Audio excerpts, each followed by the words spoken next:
आज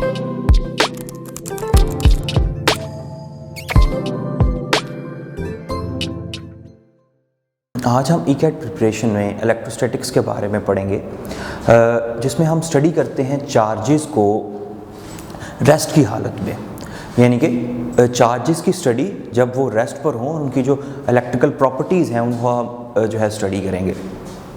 चार्जेस जो हैं वो हमारे पास दो किस्म के हैं, एक है पॉजिटिव चार्ज और दूसरा है नेगेटिव चार्ज। अब इन जनरल चार्जेस जो हैं वो किस तरह से किसी भी बॉडी पे जो है वो जनरेट किए जाते हैं, उसमें हमारे पास डिफरेंट किस्म के मेथड्स हैं, जिसमें सबसे जो प्रोमिनेंट है वो फ्रिक्शन है। फ्रिक्शन की वजह से जो है वो इलेक्ट्रॉन्स जो हैं वो एक ऑब्जेक्ट से दूसरे ऑब्जेक्ट तक जो है वो चले जाते हैं, जिससे जो है हमारे पास ऑब्जेक्ट जिस पर इलेक्ट्रॉन चले जाते हैं वो नेगेटिवली चार्ज हो जाता है, और जिससे इलेक्ट्रॉन जो है वो डिस्प्लेस हो जाते हैं, वहाँ पर जो है हमारे पास पॉजिटिव चार्ज जो है वो रह जाता है। अब इन चार्जेस के दरमियान जो अट्रैक्शन है उसे एक्सप्लेन करने के लिए जो है कूलम्स ने एक बहुत ही सिंपल जो है वो मैथमेटिकल फॉर्म और लॉ जो है वो डिस्क्राइब किया, जिसके अकॉर्डिंगली अगर दो चार्जेस जो हैं वो कुछ फासले पर रखे गए हों तो हम ये देखते हैं कि वो जो दो चार्जेस हैं उनके दरमियान जो है वो अट्रैक्शन और रिपल्शन की फोर्स अकर करती है, डिपेंडिंग अपॉन कि जी वो हमारे पास लाइक चार्जेस हैं या अनलाइक चार्जेस हैं। कि जी अगर हमारे पास सपोज कर लेते हैं दो चार्जेस हैं Q1 और Q2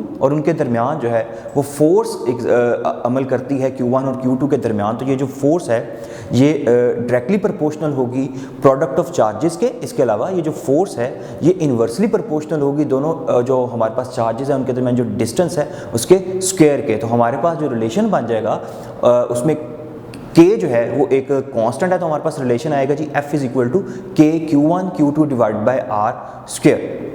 यहाँ पे K जो है इसे हम इलेक्ट्रिक कांस्टेंट के तौर पे लेते हैं, जिसकी वैल्यू जो है वो है हमारे पास 1/4 पाई एप्सिलॉन नॉट, और इसकी जो मैथमेटिकल वैल्यू है वो है जी हमारे पास 9 × 10⁻⁹ न्यूटन मीटर स्क्वायर पर कूलम स्क्वायर।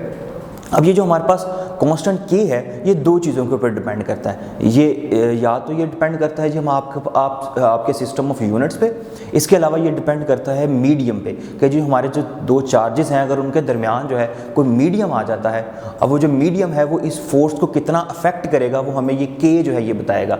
और इस K की जो वैल्यू है वो जो है किसी मीडियम के आ जाने की वजह से जो है वो कम होती चली जाएगी। यानी कि जो इसमें एप्सिलॉन R वाला फैक्टर है जिसको हम रिलेटिव परमिटिविटी कहेंगे, ये उस मीडियम के अकॉर्डिंग है जिसे आपने जो है दो चार्जेस के दरमियान रख दिया है। अब जो ये जो हमारे पास जो है रिलेटिव परमिटिविटी जो है इसकी वैल्यू जो है ये ग्रेटर दैन 1 होती है, इसलिए जो भी आप ऑब्जेक्ट रखेंगे उसके लिए इसकी वैल्यू जो है उसके अकॉर्डिंगली होगी, उसके रिलेटिव होगी, इसीलिए इसको रिलेटिव परमिटिविटी जो है वो कहा जाता है परमिटिविटी ऑफ फ्री स्पेस के अकॉर्डिंग।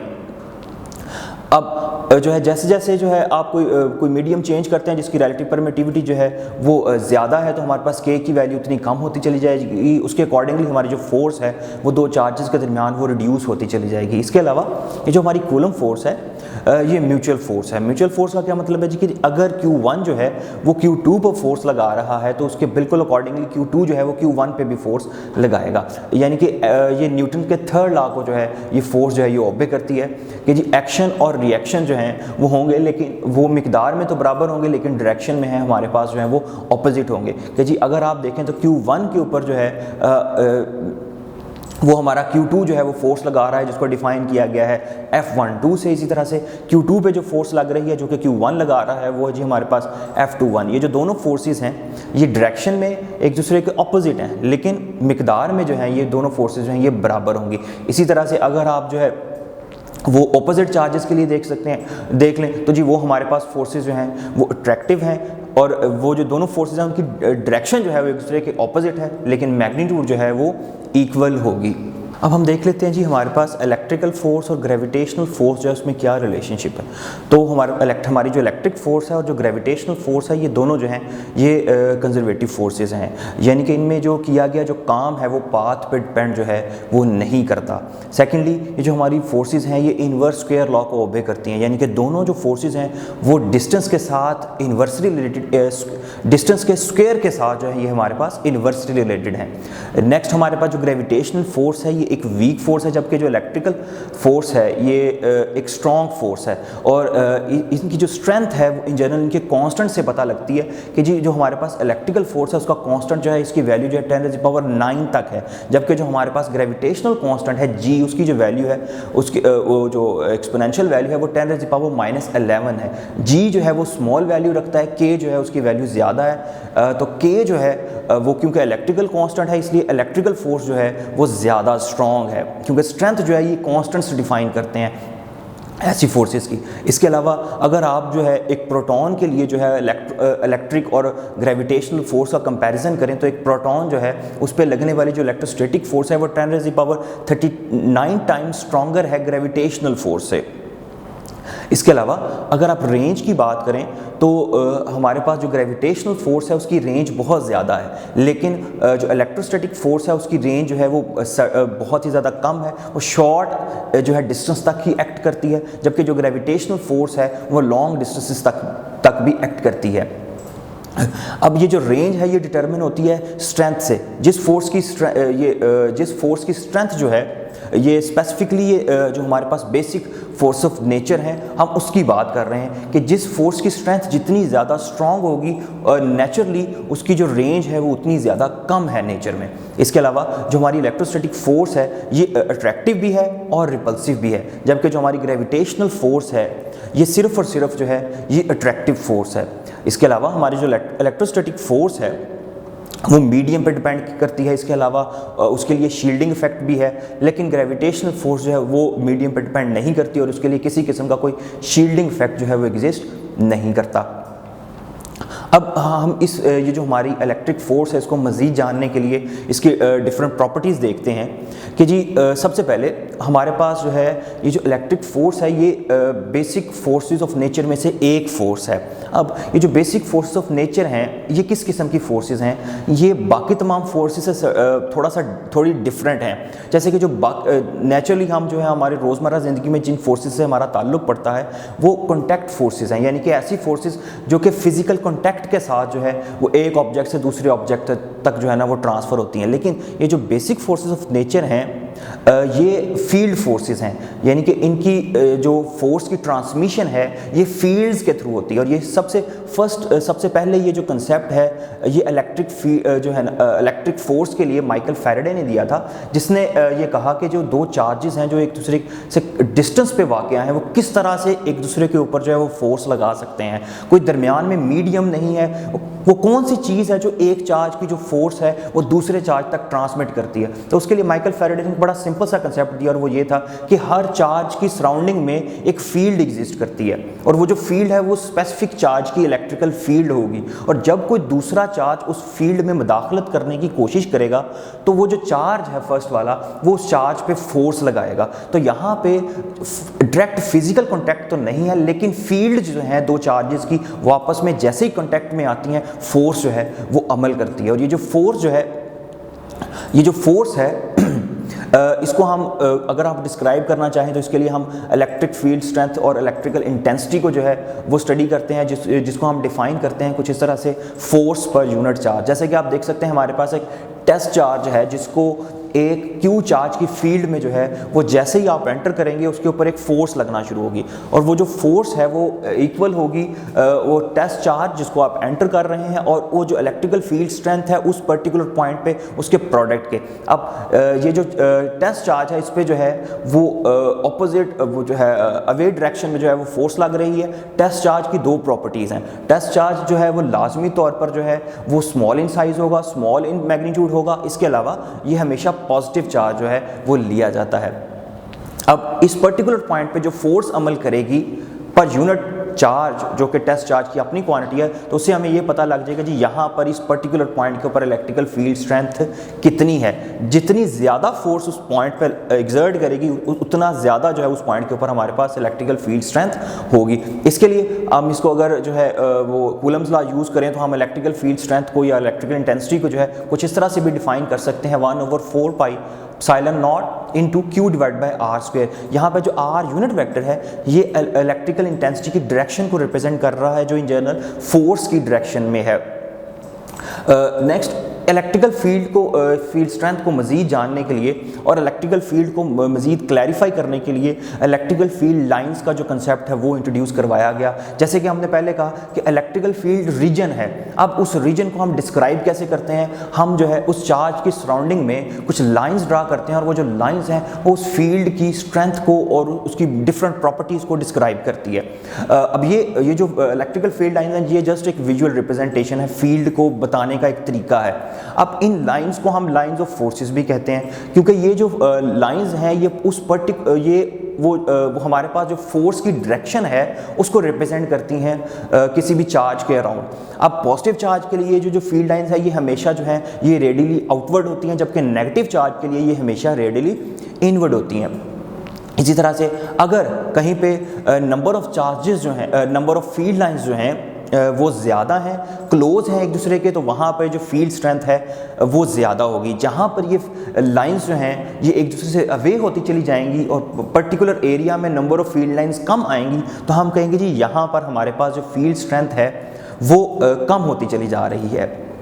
जैसा कि किसी चार्ज के करीब अगर आप देखें तो हमारे पास जो इलेक्ट्रिकल फील्ड लाइंस की तादाद है वो ज़्यादा होगी पर्टिकुलर एरिया में, लेकिन अगर आप उस चार्ज से अवे चलते चले जाएंगे तो सेम एरिया के अंदर जो फील्ड लाइंस हैं उनकी तादाद कम होती चली जाएगी। इन जनरल इसका मतलब ये है कि जैसे जैसे आप चार्ज से दूर जा रहे हैं तो इलेक्ट्रिकल फील्ड इंटेंसिटी जो है वो कम से कम होती चली जा रही है। चार्ज के करीब ज़्यादा स्ट्रॉन्ग है और उससे अवे जो है वो कम होती चली जाएगी। इसके अलावा अगर आप जो है देखते हैं यहाँ पर हमारे पास जो है एक डाइपोल के लिए इलेक्ट्रिकल फील्ड लाइंस को रिप्रेजेंट किया गया है। नेक्स्ट हमारे पास जो है वो अगर आप जो है लाइक चार्जेस के लिए इलेक्ट्रिकल फील्ड लाइंस को देखें तो जो सेंट्रल रीजन है दो लाइक चार्जेस के दरमियान वो फील्ड फ्री रीजन है और इस फील्ड फ्री रीजन को हम न्यूट्रल जोन भी कहते हैं।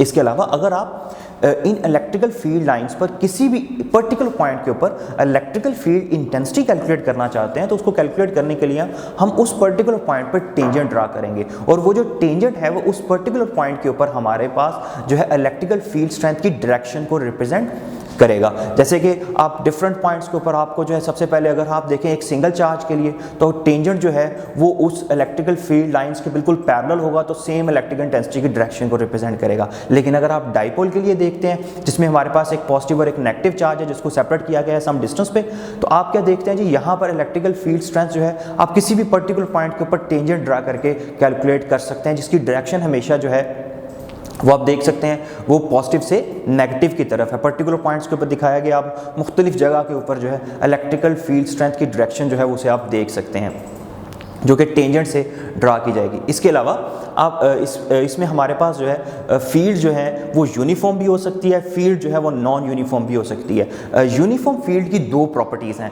पहली प्रॉपर्टी यूनिफॉर्म फील्ड की ये है कि जी वहाँ पे जो फील्ड लाइंस हैं वो हमेशा इक्वी डिस्टेंट होंगी और इसके अलावा जो है वो स्ट्रेट होंगी। जहाँ पर हमारे पास फील्ड जो है फील्ड लाइंस जो हैं वो स्ट्रेट हों और इक्वी डिस्टेंट हों तो हम ये कहेंगे कि ये जो रीजन है इसमें हमारे पास जो हमारे पास फील्ड है वो यूनिफॉर्म है। जैसे कि कैपेसिटर की जो प्लेट्स होती हैं with in the plates of capacitor जो है हमारे पास फील्ड जो है वो यूनिफॉर्म होती है, लेकिन साइड्स पे क्योंकि हमारी जो फील्ड लाइंस हैं वो कर्व हो जाती हैं इसलिए हम ये कहते हैं कि जी वहाँ पर हमारी जो फील्ड है वो नॉन यूनिफॉर्म है।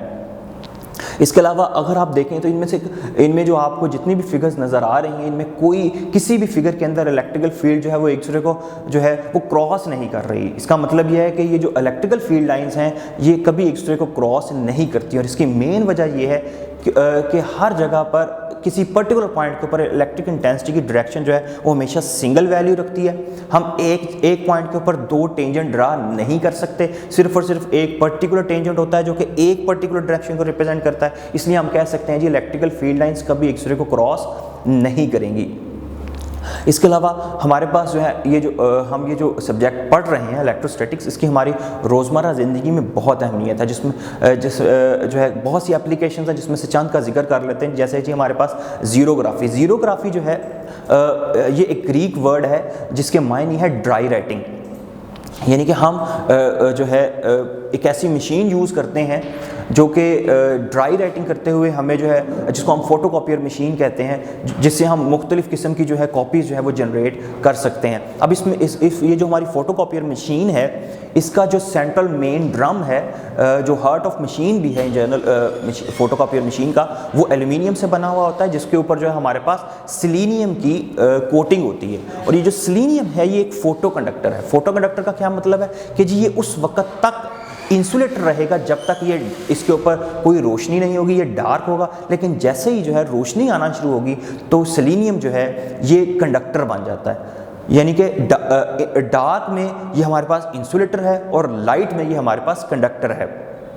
इसके अलावा हम जो फोटोकॉपियर में जो कॉपिंग के लिए जो है एक ब्लैक कलर का पाउडर यूज़ करते हैं जिसको हम टोनर कहते हैं। और ये जो टोनर है इसको यूज़ करते हुए हम इसको नेगेटिवली चार्ज कर देते हैं ताकि जो है प्रॉपर फंक्शनिंग जो है हो सके। और यही जो नेगेटिव पॉजिटिव चार्जेस हैं यही जो है ये प्रॉपर फोटोकॉपियर मशीन की जो फंक्शनिंग है उसमें काम करते हैं। इसके अलावा जो पेपर है उसको हम पॉजिटिव चार्ज देते हैं, ये जो टोनर है उसके ऊपर नेगेटिव चार्ज है, पेपर जो है उसके ऊपर पॉजिटिव चार्ज है। और यहाँ इनके दरमियान जो इंट्रैक्शन है, जो अट्रैक्शन है, उससे जो है हमारे पास जो है वो परमानेंट इंप्रेशन बन जाता है पेपर के ऊपर, जिसको हीटर से जो है ना हम उसके ऊपर मेल्ट करके प्रॉपर तरह से इंप्रेशन हासिल कर लेते हैं। नेक्स्ट है जी हमारे पास इंकजेट प्रिंटर। ये जो इंकजेट प्रिंटर है इसके मेन हमारे पास जो कंपोनेंट्स हैं वो पंप है जो कि इंक को पंप करेगा। इसके अलावा वो जो पंप होने वाली इंक है वो नोज़ल से जो है वो चार्जिंग इलेक्ट्रोड से गुजरेगी। अब वो जो चार्जिंग इलेक्ट्रोड है उसको हम जो है ना वो कंप्यूटराइज तरीके से जो कंट्रोल कर रहे होते हैं, उसके थ्रू प्रिंटिंग होगी। देन हमारे पास डिफ्लेक्शन प्लेट्स हैं।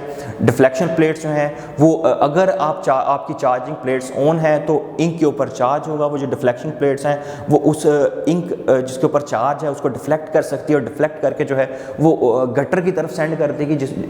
और सिर्फ चार्जिंग प्लेट्स उसी वक्त ऑन होती हैं जब आपको प्रिंटिंग नहीं चाहिए होती, तब जो हमारी इंक है वो गटर की तरफ जा रही होती है जहाँ पे जो कि हमारे पास जो है वेस्टेज है।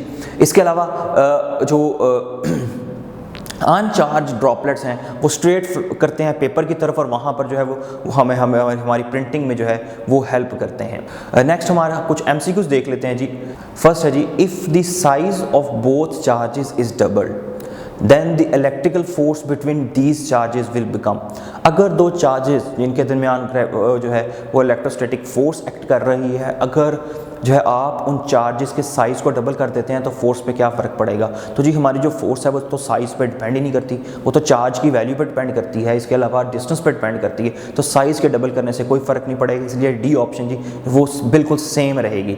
नेक्स्ट है जी, the paper used in xerography is given a dash charge. जो पेपर होता है जीरोग्राफी में उसमें हम कौन सा चार्ज देते हैं, तो जी हम उसे पॉजिटिव चार्ज देते हैं क्योंकि टोनर हमारा नेगेटिव चार्ज होता है।